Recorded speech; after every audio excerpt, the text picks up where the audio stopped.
स्थायी समिती दिग्गजांचा master stroke, कुंभमेळ्याच्या पार्श्वभूमीवर राजकीय डावपेच.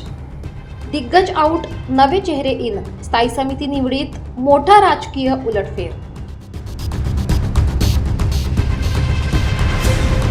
नाशिक महापालिकेच्या स्थायी समितीची बिनविरोध निवड ही केवळ आकडेमोड नसून दिग्गज नेत्यांनी आखलेली अचूक राजकीय रणनीती असल्याचे स्पष्ट झाले. शांततेत पार पडलेली ही प्रक्रिया म्हणजे राजकीय बुद्धिबळावर टाकलेला मास्टर स्ट्रोक मानली जाते.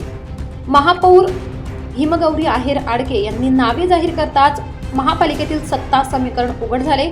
भाजपाला 9, शिंदे गटाला 4, ठाकरे गटाला 2 आणि अजित पवार गटाला 1 जागा मिळाल्या आहे. अपक्ष नगरसेवक मुकेश शहाणे आणि मनसेच्या मयुरी पवार यांना सामावून घेत नवी राजकीय समीकरणे उभी करण्यात आली आहे. मात्र शाहू खैरे, अजय बोरस्ते, सुधाकर बडगुजर, गुरमीत बग्गा, सुफी जींसह अनेक दिग्गज नेते स्थायी समितीत नसल्याने राजकीय वर्तुळात आश्चर्य व्यक्त होत आहे.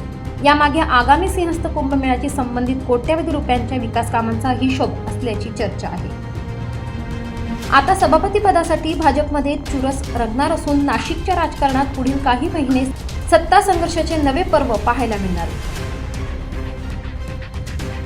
नाशिक आवाज, नाशिक.